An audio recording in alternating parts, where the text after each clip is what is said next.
चलिए देखते हैं करियर काउंसलर।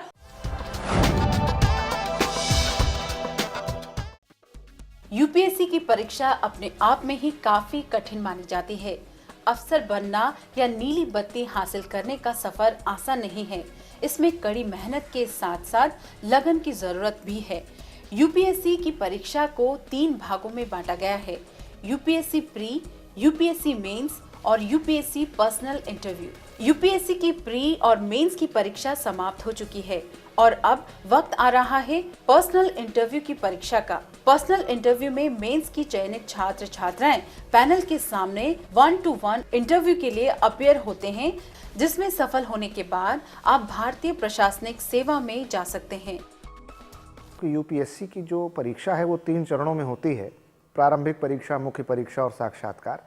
ये तीनों ही महत्वपूर्ण हैं, लेकिन साक्षात्कार का महत्व इसलिए अधिक बढ़ जाता है। मुख्य परीक्षा में जो भी अंक आपको मिलते हैं उसके साथ साक्षात्कार के जो अंक होते हैं, जब इन दोनों को जोड़ा जाता है तब अंतिम चयन तालिका तैयार होती है। यानी कि आपने जो भी कुछ मेन एग्जामिनेशन में मार्क्स पाए हैं, जो भी कुछ आपको इंटरव्यू में मिला है, इन दोनों मार्क्स को जब कंबाइंड कर देंगे तो फिर आपकी फाइनल सिलेक्शन टैली तैयार होगी। एक ही परीक्षा में 23 जगहों के लिए अपना आवेदन कर रहे हैं।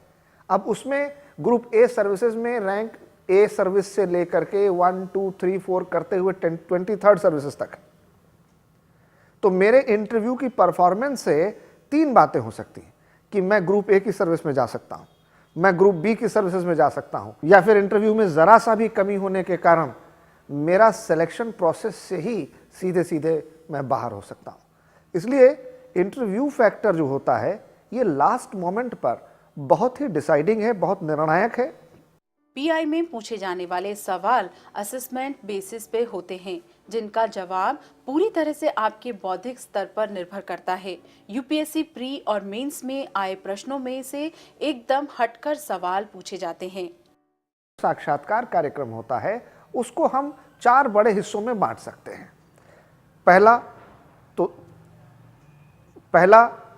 तो स्वयं आपका बायोडेटा यानी कि आपका नाम, उसका अर्थ, उससे जुड़े हुए अगर कोई ऐतिहासिक और बड़े नामी गिरामी कोई व्यक्ति हुए हैं उनके विषय में।